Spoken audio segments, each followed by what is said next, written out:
Amén. Muy bien, esta es la lección número 2. Para los que no pudieron estar la semana pasada, tenemos la lección número 1 grabada, así como esta está grabada.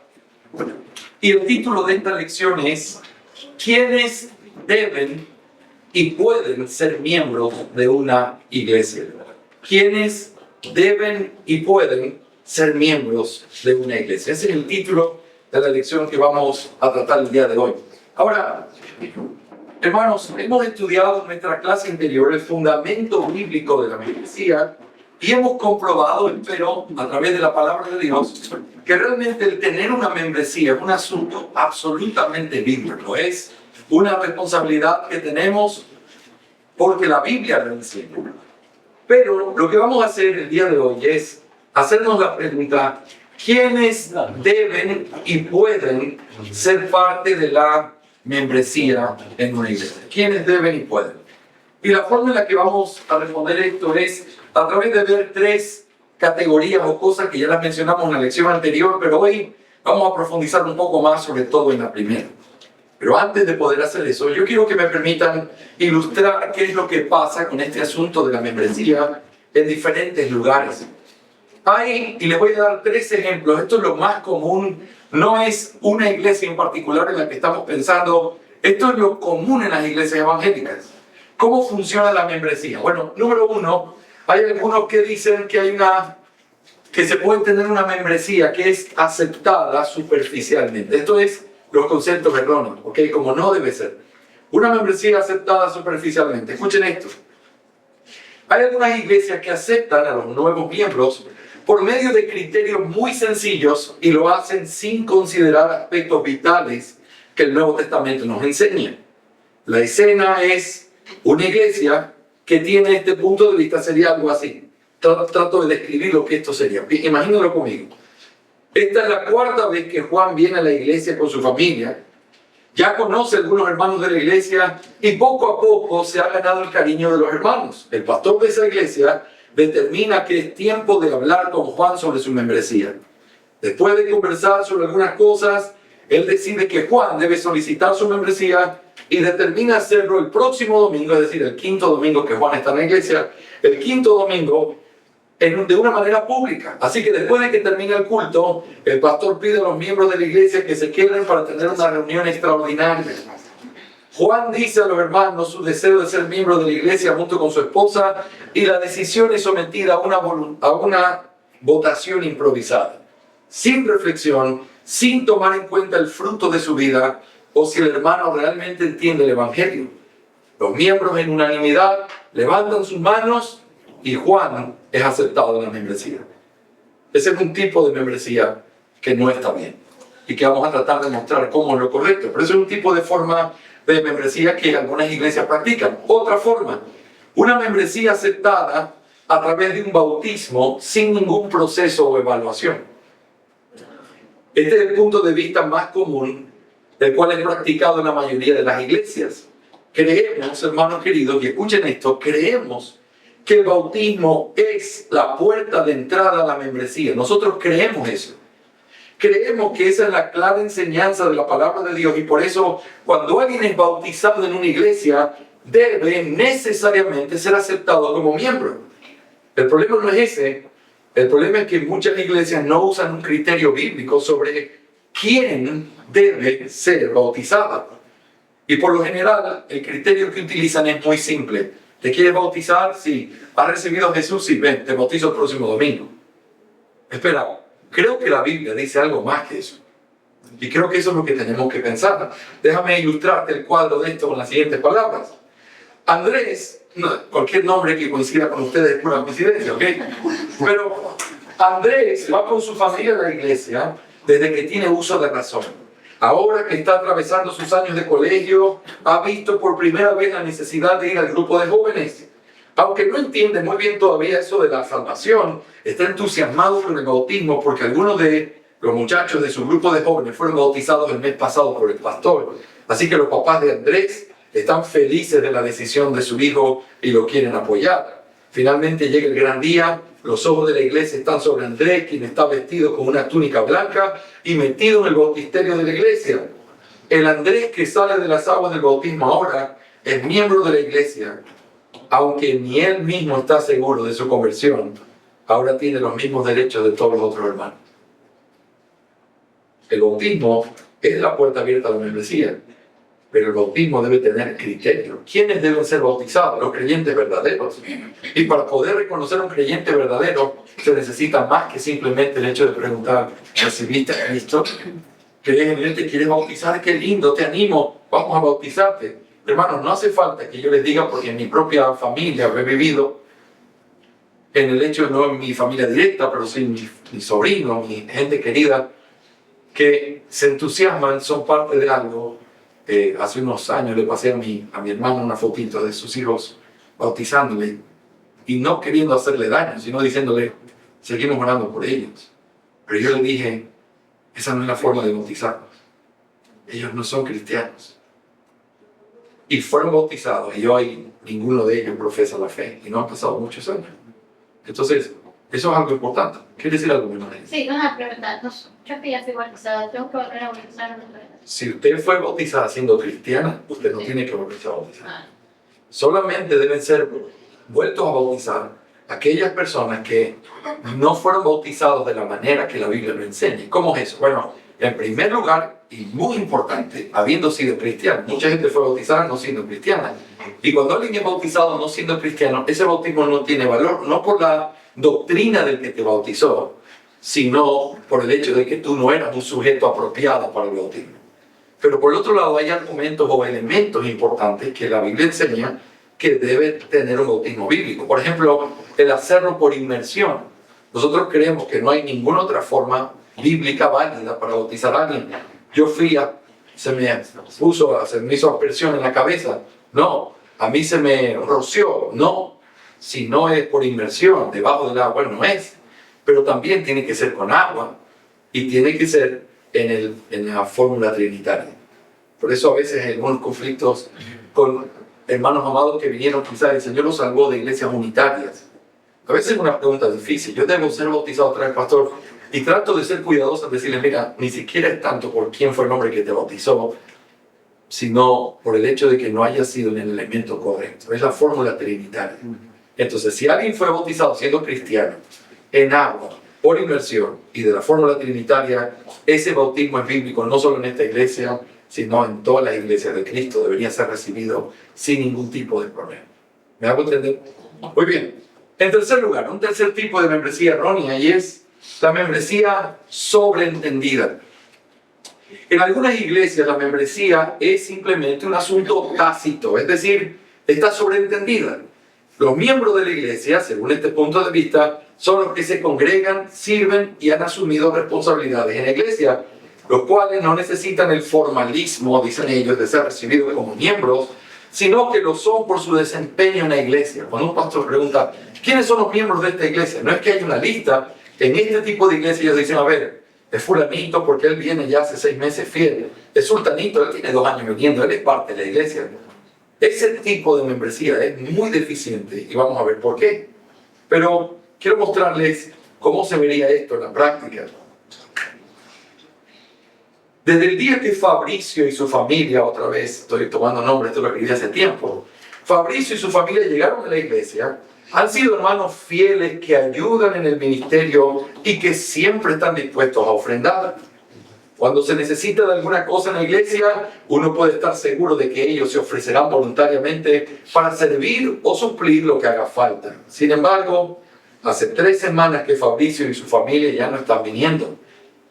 Aunque nadie sabe abiertamente por qué fue, se rumora que todo se debe a que el pastor le llamó la atención a Fabricio por un asunto relacionado a la falta de orden en la vida de sus hijos.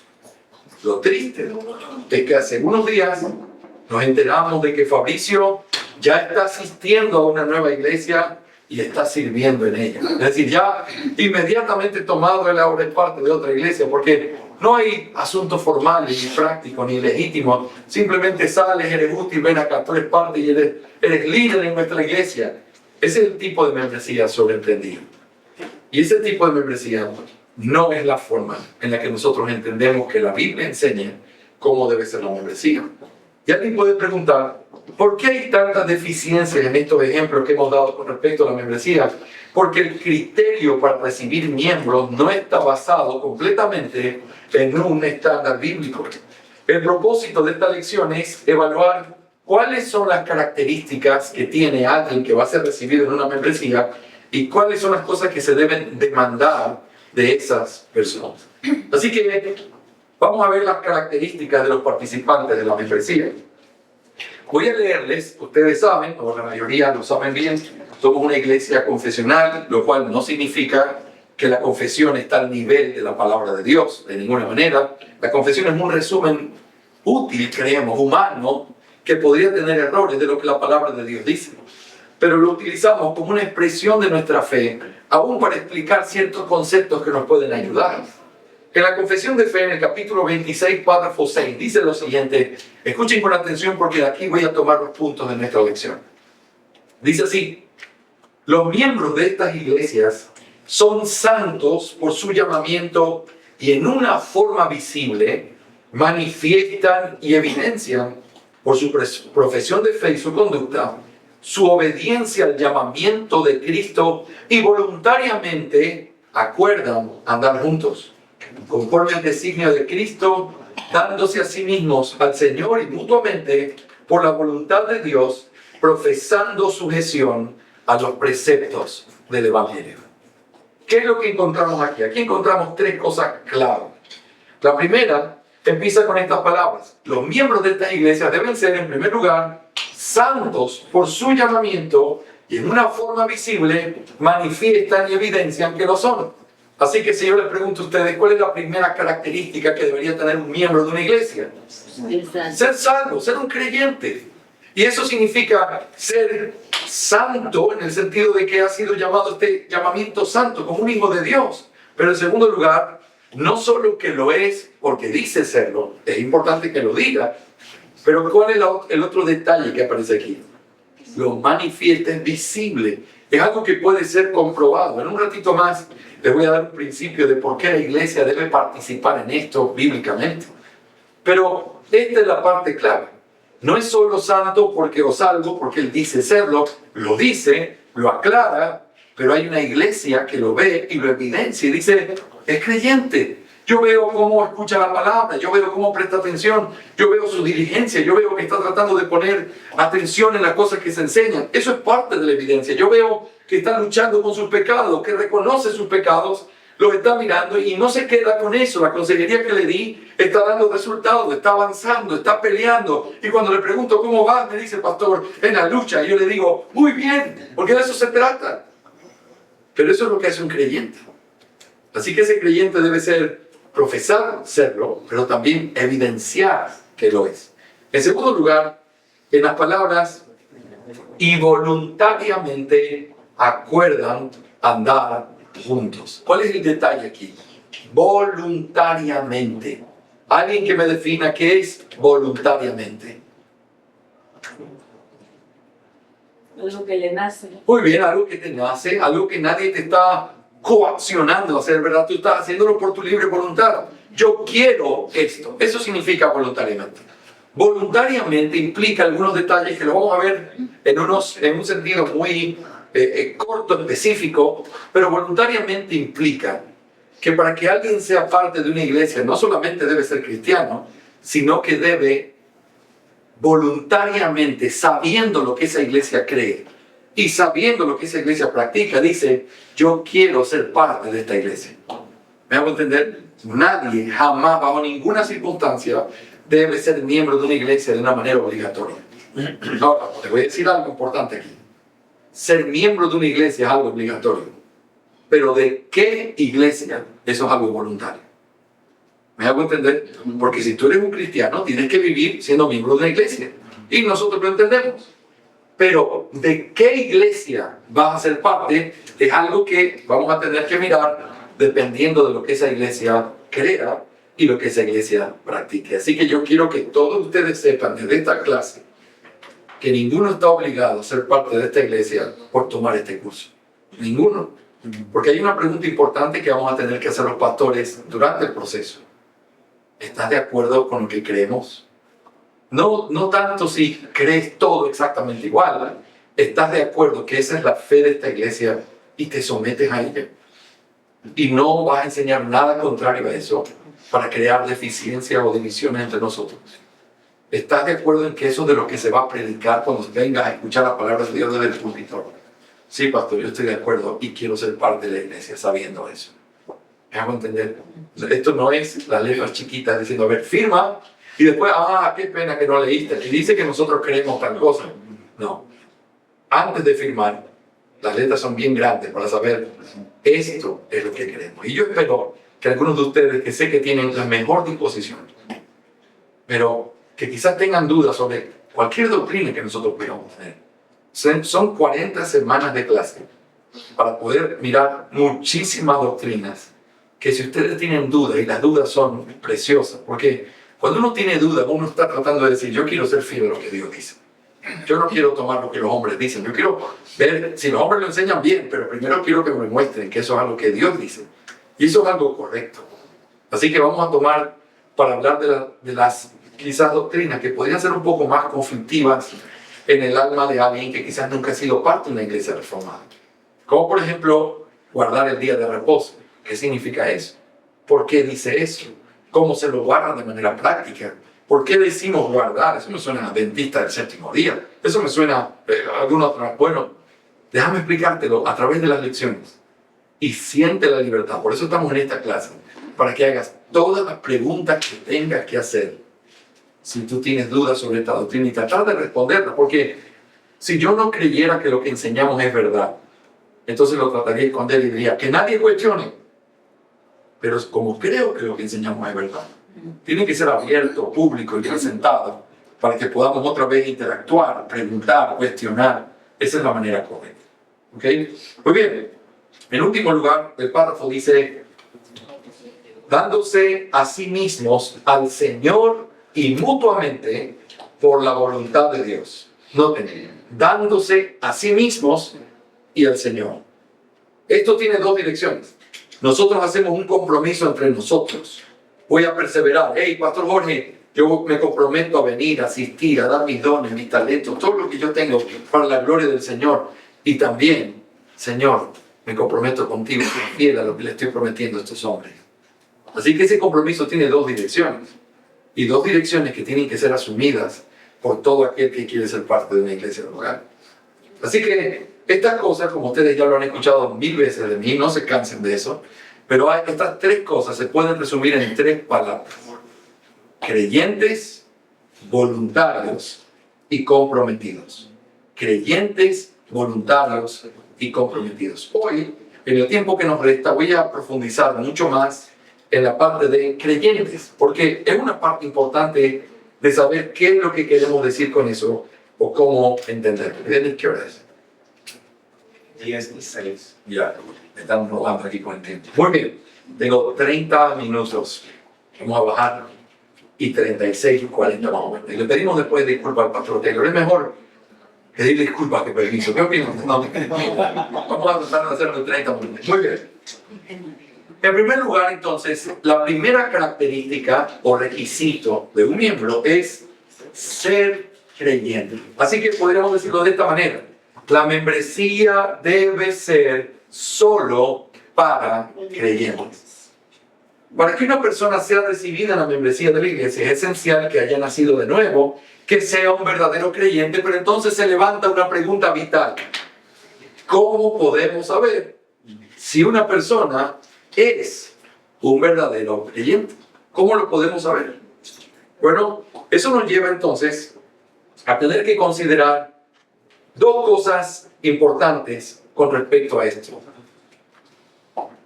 En primer lugar, nosotros tenemos que pensar y vamos a meditar en estos minutos en el concepto de santos por su llamamiento, así como lo dice la confesión de fe. Santos por su llamamiento. Y vamos a ver cómo esto nos muestra santos por su llamamiento. Vamos a ver cómo esta frase es una referencia al concepto bíblico de la salvación. Y vamos a ver entonces ¿Cómo es posible tener un criterio correcto solamente cuando tú entiendes correctamente qué es la salvación? Piensen en esto. ¿Cómo puede alguien decir, ok, vamos a evaluar si esta persona es creyente? Pero ¿cómo puedes evaluarlo si no tienes un entendimiento correcto de lo que es el Evangelio? Porque entonces podrías hacer un montón de cosas que podrían estar muy mal. No, es que él sigue luchando con su pecado, él no es cristiano. No, tú no entiendes el Evangelio, eso no es lo que el Evangelio dice. No, es que él llora a veces y yo lo veo como que se pone triste y eso no es de cristiano. No entiendes el Evangelio. Para poder tener un estándar correcto, porque esto es algo que la iglesia debe entender. ¿Qué es lo que se tiene que evaluar? Es lo que el Evangelio dice, lo que el Nuevo Testamento enseña que el Evangelio dice. Y eso es lo que tiene que ser evaluado. Así que esta primera frase nos va a ayudar a entender conceptos que nos ayudan a tener un criterio correcto de qué es el Evangelio. Pero en segundo lugar, también hay otro criterio aquí que aparece con esta frase, que es obediencia al llamamiento.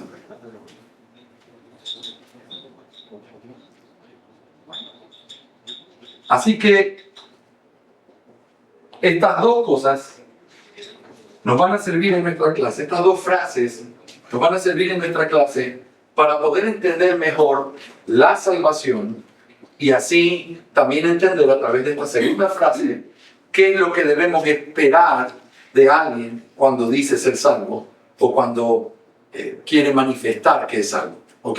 Empecemos considerando entonces en primer lugar ¿qué aprendemos de esta expresión? Santos por su llamamiento. Santos por su llamamiento. Necesitamos entender la naturaleza misma de la salvación para poder tener un concepto bíblico de lo que significa haber sido salvados. La salvación no es una aceptación hecha por hombres más sensibles que otros que simplemente nace de su propio libre albedrío. Qué triste es definir la salvación así. Una vez en un grupo de hermanos preguntaban, no de la iglesia, sino como hermanos de otro contexto, preguntaban, ¿qué es lo que hace la diferencia que un hombre conozca a Cristo siendo un niño y que un hombre conozca a Cristo siendo un anciano? ¿Y cuál creen que fue la primera respuesta en ese grupo? El libre albedrío. Y me dice, ok, vamos a conversar de esto. Lo que tú me quieres decir cuando dices libre albedrío significa que, porque yo quiero ser lógico y utilizar mi razón aquí. Si lo que hace la diferencia entre este que conoció el Señor teniendo 15 años y este que lo conoció a los 70, es que este era más sensible que este, entonces este tiene algo de mérito. Porque este, mira, qué bueno que fuiste salvo, pero qué pena que te endureciste tanto tiempo. Qué pena que no tuviste la sensibilidad de poder, porque pudiste haber hecho siempre eso. Este tiene algo de mérito, algo de gloria, algo que pudiéramos nosotros recomendar. Hermanos, la salvación es del Señor. Y eso implica algo bien importante. La salvación es del Señor no solamente significa que Él envió a Jesucristo, no significa solamente que Él estableció un plan desde antes de la fundación del mundo, significa que en el tiempo que Él quiso, por las razones que Él tiene y que siempre son mejores que las nuestras, a algunos les da la gracia, como a mí, de conocerlo a los 15 años. Y a otros quizás le dio la gracia de conocerlo a los 40, 50 o 60. ¿Sabes qué pasa? Eso te libra de simplemente decir, es que no entiendo por qué no lo conocí antes, es que no entiendo por qué entiende esto. Disfruta de que ahora lo conoces y entiende que lo que viviste es parte de su gracia aún en tu vida. Y sí, aunque hay mucho dolor, mientras más años en pecado tenemos, hay más secuelas, más heridas, pero su gracia fue abundante, te perdonó. Humanamente hablando, tendría muchas más razones para no ser perdonado y aún así te perdonó. Disfruta de esa gracia, agradece lo que Dios ha hecho, porque el Evangelio no es algo que tiene que ver con hombres buenos que tienen sensibilidad. Jorgito, es que yo siempre lo veo, a veces me dicen eso las tías, es que yo siempre lo veo a mi hijito inclinado hacia las cosas de Dios, y yo diciendo, estaba muertísimo en mis pecados. No, usted no entiende, mi tía, lo que me está diciendo. Yo no estaba inclinado, yo quizás era un muchachito tímido, reservado de mi casa, criado por mis padres, pero cerca de Dios no estaba. Ni le buscaba, ni le quería. Y siempre le doy testimonio a nuestros hermanos aquí. Hasta los 14 años me pellizcaban para que cante en el culto. ¡Canta, muchacho! Y yo, y ahí miraba la letra así como... Pero a los 15 años, cuando el Señor en su gracia quiso abrirme los ojos, nadie más tuvo que obligarme a tener que buscar al Señor. Y aunque pequé, me equivoqué, hice cosas que no tenía que hacer, y el Señor en su gracia ha sido mayor. Aún así, yo puedo decir, desde esos años, el Señor tuvo misericordia de mí y me salvó. Así que no es mi sensibilidad, no es la forma más dulce que alguien pudiera tener, es que usted lo criaron así bien bonito en la fe, por eso es que usted es cristiano desde niño. No, el milagro que Dios hace en un drogadicto que está preso por haber matado a alguien es el mismo milagro que Dios hace en mis hijos, en mi casa, donde los estoy criando en el conocimiento de la palabra de Dios. Porque la salvación es una obra de Dios, es un milagro sobrenatural. Amén. Hay un maravilloso y profundo significado detrás de la palabra llamado. Me encanta esta palabra y nos vamos a enfocar en eso. Llamado. Porque el Nuevo Testamento utiliza esa palabra muchas veces y habla de esa palabra en un sentido espiritual, no solamente física, sino espiritual. Cuando el Nuevo Testamento usa la expresión llamados, describe de manera preciosa la salvación en los hombres. Así que quiero que me permitan hacer aquí 3 cosas que la palabra llamados nos enseña con respecto al Evangelio. ¿Ok? Espero que los bosquejos no sean difíciles de seguir, solamente los pongo aquí para ayudarnos. Recuerden, hoy les pasamos esto, perdonen que no compartimos todavía el video y las notas, pero hoy lo compartimos para que todos estén ahí. Llamado. Vamos a pensar por un momento en esa palabra. ¿Qué es lo que la palabra llamado tiene o conecta con la idea de salvación? Eso es lo que quiero hacer ahora. Vamos a comparar cómo esta palabra llamado representa cosas importantes con respecto a la salvación. En primer lugar, esta palabra, y voy solamente a poner la palabra clave, ilustra. La palabra llamado o llamamiento ilustra la responsabilidad humana en la salvación. Quiero que escuchen con atención lo que voy a decir ahora. En los evangelios, y especialmente en el de Lucas, cuando se nos narra la historia de los discípulos y su encuentro con el Señor Jesús, se nos dice que el Señor les hizo a todos ellos un llamamiento específico de seguirles, y inmediatamente encontramos su respuesta. Por ejemplo, en Lucas 5 se nos habla de Simón Pedro, de Jacobo y de Juan, y dice que el Señor les hace un llamado a hacer ¿qué? ¿Quién se acuerda? Ya no pesquen pecados, ahora pesquen ¿qué? Hombres. Lo voy a hacer pescadores de hombres. Dejen sus redes y síganme. Y el texto inmediatamente después dice, y dejándolo todo, le siguieron. A mí me encanta esto. Cuando recién empezamos la iglesia, hace 11 años, teníamos unos cuadritos así en el lugar donde nos reuníamos que representaban ciertas cosas importantes para la iglesia. Y uno de ellos era una barca pintada en acuarela, una barca con redes puestas a un lado. Y simplemente decía abajo, y dejándolo todo, le siguieron. Y era un recordatorio de que para nosotros ese es el Evangelio. El Evangelio tiene que ver con una responsabilidad que el hombre tiene, un llamamiento que el hombre recibe y una respuesta que el hombre tiene que dar. Hermanos, sí, nosotros creemos en la gracia soberana de Dios. Creemos que la salvación es de Dios. Creemos que es Dios quien salva a los pecadores, pero creemos también que eso de ninguna manera va en contra ni es contrario a la responsabilidad que el hombre tiene. El hombre tiene que arrepentirse, el hombre tiene que venir a Cristo, el hombre tiene que acercarse y abrazarse de la cruz para tener el perdón de sus pecados. Y por eso la palabra llamamiento es una buena manera de entender la salvación, porque ilustra lo que todo hombre tuvo que haber hecho en su salvación. Ven, ven, deja tu pecado, ven, no es cambia, no es haz algo nuevo, trata de ser mejor, no, ese no es el mensaje del Evangelio. Ven, así como estás. Esto me recuerda la historia de una ilustración que Spurgeon contó una vez. Él decía que un pintor tenía que pintar una ciudad y pintar las cosas más elementales o distinguidas de esa ciudad. Entonces estaba el parque, una iglesia, ¿verdad?, en el centro de ese parque, y también había un vagabundo que siempre pasaba tirado en una de las banquetas del parque. Y entonces dijo, lo voy a pintar porque es característico, todos lo ven a él y saben que estamos hablando de este parque. Y entonces fue y se le acercó al vagabundo y le dijo, mañana te espero a mi oficina porque quiero retratarte para este cuadro que estoy haciendo. Y entonces el vagabundo dijo, está bien. Entonces al siguiente día, a la hora acordada, le tocaron la puerta, abrieron la puerta y el pintor se encontró con un vagabundo, pero afeitado, bañado, cambiado, y él le dijo, así no me sirves. Y eso es lo que el Señor nos dice también a los pecadores. Si tú te puedes cambiar, si tú puedes afeitarte, bañarte y limpiar tus pecados por ti mismo, tú no necesitas a Cristo. El Evangelio es para aquellos que están perdidos, para aquellos que están enfermos, para aquellos que están como ese vagabundo que se le ha hecho una invitación. Ven, ven cómo estás, ven en la posición que estás, ven en esa condición en la que estás.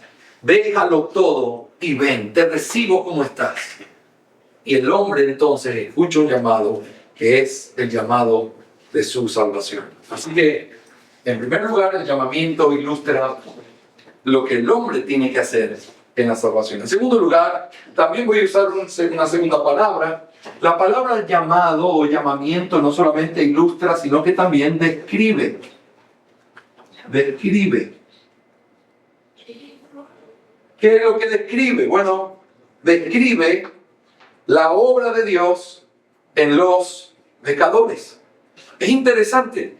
Llamado no solamente se habla de lo que el hombre tiene que hacer, sino que llamado también se utiliza en el Nuevo Testamento para describir lo que Dios hace cuando salva a una persona.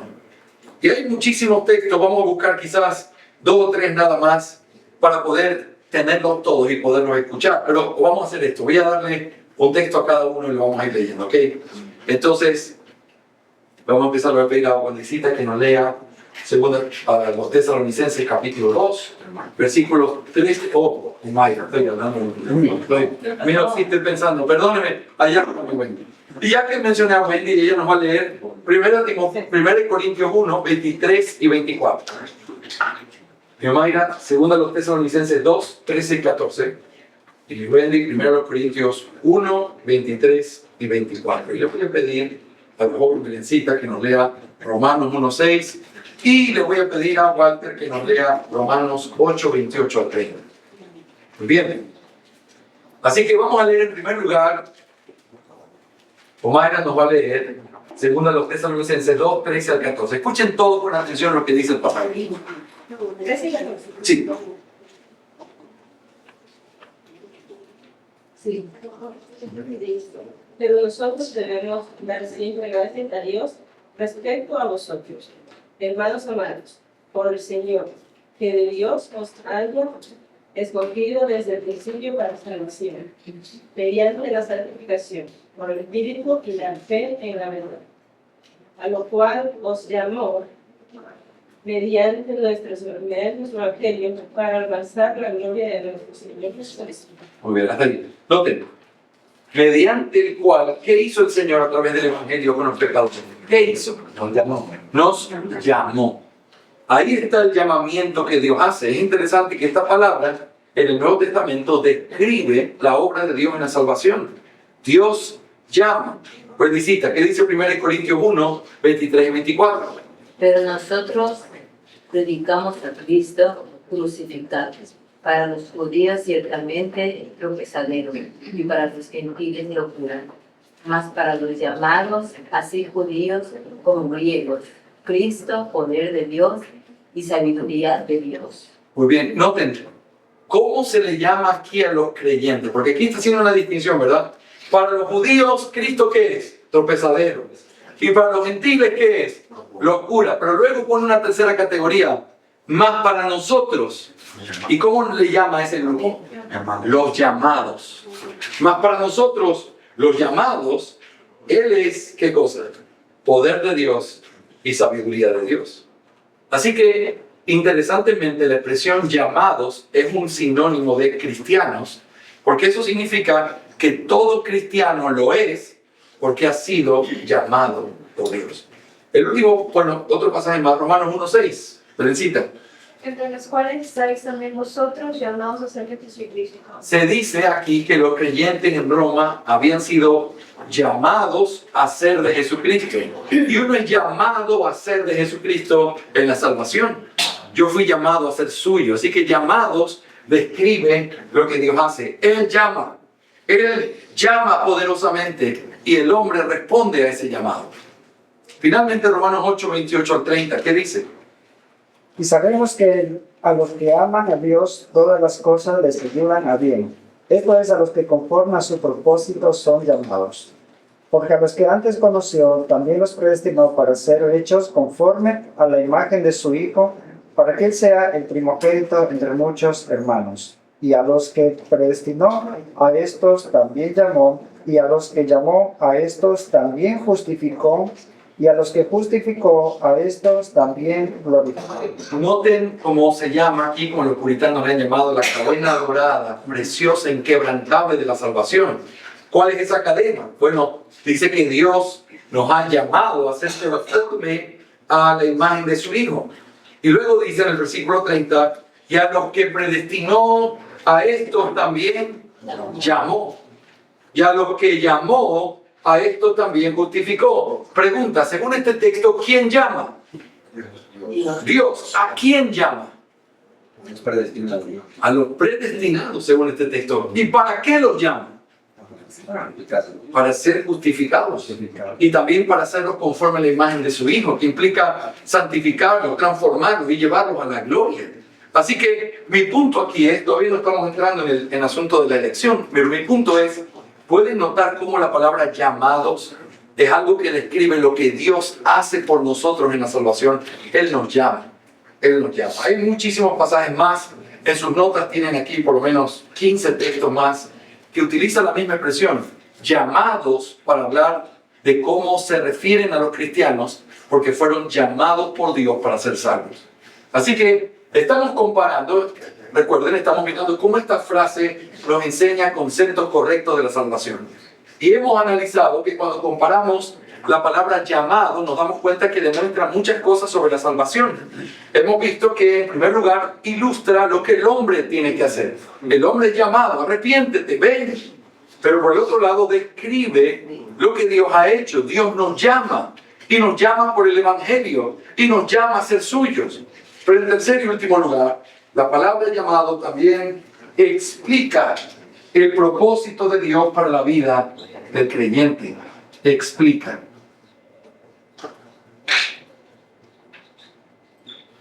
Explica. ¿Qué significa ser llamado? Bueno, muchas veces el Señor nos muestra en el Nuevo Testamento que nosotros somos llamados no solamente a venir a Cristo, sino a vivir una vida que tiene todo que ver con esa vida espiritual.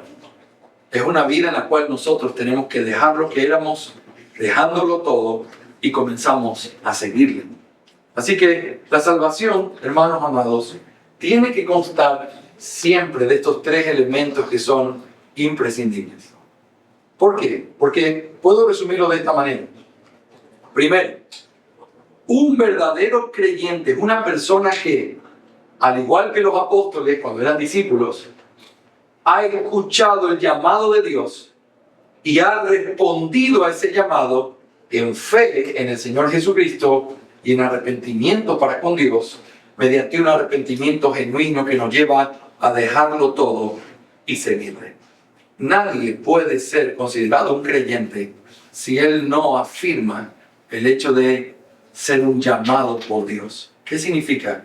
Dios me llamó a través del Evangelio y yo me arrepentí. Cuando alguien dice, yo soy cristiano desde siempre. Yo, desde que soy chiquito, crecí en la iglesia, así que yo, básicamente, en la cuna soy cristiano. Ese tipo de lenguaje te enseña que esa persona no entiende lo que significa ser llamado. Porque tú no eres llamado desde siempre. Fuimos escogidos desde siempre, pero no llamados desde siempre. Fuimos llamados cuando escuchamos la poderosa voz del Señor Jesús, llamándonos en arrepentimiento en el momento particular de nuestra vida que Él determinó para nosotros. Para mí fue a los 15, quizás para ti fue otra edad, quizás fue más joven, quizás fue después de eso. El punto es, Todos los que hemos sido salvados podemos decir, yo escuché su voz, no audiblemente, pero que escuché su voz a través del Evangelio, llamándome. Si alguien escucha su voz, después hablamos, ¿ok? Eso, de esa otra forma. Muy bien. Muy bien, entonces, eso es lo primero. Tiene que ilustrar, tiene que mostrar esa verdad. Pero en segundo lugar, también nosotros entendemos que un verdadero creyente, estoy resumiendo lo que hemos visto aquí, un creyente entiende que la obra de la salvación no puede ser de ninguna manera atribuida a su propia justicia, sino que es la gracia inmerecida de Dios a través de su Hijo, aquel que se acercó y transformó nuestros corazones, dándonos la capacidad de creer por medio de este llamamiento interno y eficaz. Noten, en primer lugar, la persona que ha sido creyente tiene que, o que es un creyente, tiene que reconocer que fue llamado por Dios, que se arrepintió. En segundo lugar, también tiene que entender que la salvación no es algo que él hizo. Si alguien te dice, sí, yo soy salvo porque yo me he comportado mejor y yo estoy luchando, yo estoy batallando aquí, pero yo quiero ser salvo al final, tú dirías, hay algo que no estás entendiendo ahí de tu salvación. Porque si tú dices que para ser salvo estás batallando, luchando, como si fuera algo que estás tratando de lograr, eso es contrario al concepto bíblico de la salvación. La salvación no es algo que tú logras, es algo que tú recibes por gracia. Y gracia, dice el apóstol Pablo, es contrario al trabajo. El trabajo es lo que tú mereces, justamente una paga. Y si yo hago algo, págame. Pero si yo te doy algo que no mereces, eso se llama gracia. Todo creyente verdadero en su profesión de fe debe incluir claramente la idea de que la salvación no es algo que yo he logrado por mis obras, o que yo lo he logrado porque soy bueno, o que yo lo he logrado porque voy a la iglesia, sino que lo he recibido por la gracia de Dios en mi vida. Y cuando alguien puede confesar eso, está confesando la salvación que Dios promete en su palabra. Pero en tercer lugar, resumiendo este tercer punto, un verdadero creyente no solamente confiesa que el Señor lo llamó y se arrepintió y que reconoce que esa obra es solamente la obra de Dios, sino que también, producto de la transformación en su corazón, comienza a vivir una nueva vida, la cual se manifiesta a través de sus frutos. El Evangelio, hermanos amados, no está completo si no hay esta última parte. Sí, yo confieso. Sí, yo me he arrepentido. Sí, yo sé que esto es obra de Dios, no soy yo. Pero inevitablemente hay un resultado práctico de todo eso. ¿Y cuál es el resultado práctico? Hay obras. Obras que testifican que yo he sido salvado por la gracia de Dios y entonces otros lo pueden ver. El que no tiene obras no tiene una fe salvífica. Cuando alguien se acerca a mí preguntándome, por ejemplo, y es una pregunta importante, útil, y si alguien tiene esa misma duda, puede acercarse con certeza y podemos hablar sobre eso. Pastor, ¿cómo puedo saber si soy salvo? Es una excelente pregunta, una pregunta importantísima, porque en primer lugar esa pregunta me muestra que entiendes que no has sido salvado desde tu cuna, sino que tiene que haber un momento en el que fuiste salvado y que quieres ver la evidencia para ver si has sido salvado. Es una buena pregunta y siempre le respondo lo mismo. ¿Crees lo que Dios dice en su palabra? Sí. ¿Puedes ver fruto real de arrepentimiento en tu vida? No te estoy diciendo si vienes a la iglesia, no te estoy diciendo si estás haciendo cosas externas que otros pueden ver. Te estoy preguntando si en eso que nadie puede ver, en la intimidad de tu alma, hay una inclinación diferente ahora, en la que quieres honrar al Señor en lo que nadie te ve, en la que quieres vivir para Él, aun si no tuvieras a nadie al frente tuyo. Esa es la pregunta importante que tiene que ser respondida en el Evangelio. Entonces, estas tres cosas nos enseñan, nos muestran con claridad cuál es este evangelio que estamos hablando. Cree el evangelio. ¿Y qué tiene ese evangelio? Estos tres elementos: reconocimiento, arrepentimiento, creer, reconocer que es la obra de Dios y no la obra de nuestra justicia, y saber que hay fruto que se puede mostrar producto de una transformación en el alma. Tú no haces obra para que Dios te salve. Las obras son una muestra de que Dios te salvó. Y ese énfasis en las buenas obras es bien importante para nosotros. ¿Ok? Muy bien. Denis. ¿Y cuánto? 10 y 32. No. Pero no es ni la mitad de la punción de páginas, vamos 5. Bueno, Vamos a terminar aquí nuestra clase, pero la semana que viene vamos a continuar estudiando y les voy a decir una cosa. Debido a algunos viajes y cosas que tengo por el ministerio, hay algunos domingos que yo no voy a estar, pero por eso nuestro hermano Denis, que es un hombre reconocido por nuestra iglesia, va a dar las clases cuando yo no esté, para que de esa manera podamos continuar siempre con este proceso. La próxima semana vamos a continuar estudiando ahora ya nuestra frase, que ya la vimos, y acuérdense por qué la vimos. La vimos para entender aspectos vitales del Evangelio, porque si tú vas a evaluar el Evangelio en tu vida o en la vida de otro, que es lo que hace un miembro, tú tienes que tener el criterio claro de lo que es el Evangelio, porque si no, no lo vas a poder reconocer. ¿Ok? Es como que te lleven a seleccionar camarones en una piscina camaronera y tú no has visto camarones ni en un ceviche. ¿Cómo vas a saber cuál está grande, cuál tiene el porte, cuál no tiene? Ah, no, vamos al ojo. Me dijeron que el más grande este debe ser y este debe ser. A nadie se le ocurriría hacer algo así, ¿sí o no? Nadie puede entonces juzgar su propia salvación o la de otros a través de cosas externas si primero no entiende su conciencia. ¿Ok? La próxima semana vamos a hablar de esto. Porque la confesión de fe nos enseña que hay dos cosas que se deben hacer para mostrar externamente que alguien ha sido salvado. ¿Y cuáles son esas cosas? En primer lugar, una profesión de fe. Y vamos a tener que probar que eso es bíblico. La gente tiene que confesar su fe. Es decir, yo creo en el Señor Jesucristo. Yo no puedo ver tu alma, pero sí puedo escuchar tus palabras. Y por eso nadie puede ser reconocido como cristiano, a menos que diga, yo he creído, yo creo en el Señor Jesús. Y vamos a ver que eso tiene un asidero bíblico muy sólido. Por cierto, no es el asidero bíblico para hablar de la oración del pecador. Porque la oración del pecador es una oración, no es una confesión. La confesión que uno hace es algo que uno lo dice conscientemente como algo que ha sucedido en tu vida diciendo, Wendy, yo creo en el Señor Jesús. Él es mi Salvador, Él es mi Señor. Me he arrepentido de mis pecados. Wendy no puede ver mi alma, puede ver algunas cosas en mi comportamiento, pero no mi alma. Al decirlo, entonces puede ver qué es lo que yo creo. Y por eso la práctica debe ser que todo creyente debe confesar que lo es. No, es que yo no quiero, me da vergüenza. No. Si tú eres un creyente, tú vas a confesar que lo eres. Pero eso es lo primero. Y lo segundo, por supuesto, tiene que ver con la vida práctica o la evidencia de que lo que estás diciendo con tus labios es verdad a través de tu fruto. Y la pregunta es, ¿y cuál es ese fruto? ¿Cómo se evalúa ese fruto?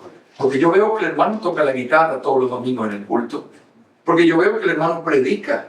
Nada de eso es necesariamente una muestra verdadera del arrepentimiento, sino el fruto que Dios dice que es el verdadero fruto. Así que les animo que se preparen para la próxima semana para que puedan cerrar esta lección que realmente es bien importante para poder avanzar en, ahora sí, los distintivos y cada doctrina que vamos a ir analizando semana por semana. ¿Sí, mis hermanos? Muy bien, antes de cerrar, solo quiero saber si hay alguna pregunta final sobre lo que hemos visto el día de hoy, alguna duda que tengan. Perdónenme que me extendí hasta el límite y ya casi tenemos que cerrar. ¿Estamos bien? Ni me van a hacer creer. Dicen que cuando no pregunta el profesor es una lumbrera o los estudiantes no entendieron nada. Nunca me van a hacer creer que el profesor es una lumbrera. Así que me voy preocupado de esta clase pensando que no se entiende. Muy bien, espero que no sea así. La próxima semana van a poder tener la oportunidad de continuar la lección y hoy vamos a compartir la lección número 1 y el video 1 y en la semana compartimos el video 2 y también la lección 2 de lo que vimos y lo que van a ver la semana que viene. ¿Ok? Vamos a orar y vamos a terminar. Amado Señor, gracias por tu bondad, gracias por ser bueno y fiel. Te pido que por tu gran misericordia sigas guiándonos, enseñándonos. Gracias por mis hermanos y por el privilegio que nos dan de estar juntos en esta clase. Te lo pedimos en el nombre de Jesús. Amén. Hermanos queridos, todos los que no estuvieron la semana pasada, sea porque se unieron hoy o porque por equivocación no les dije a tiempo o porque no vinieron la semana pasada, por favor hablen con mi hermano Denis, que va llevando una lista de asistencia simplemente para saber, porque es parte del compromiso, ¿verdad? Estar aquí y perseverar. Entonces, hablen con mi hermano Denis, él se va a parar por aquí, y entonces hablen con él, denle su nombre, y después bajamos y en unos minutitos empezamos nuestro culto de oración al Señor. Que el Señor les bendiga, hermanos.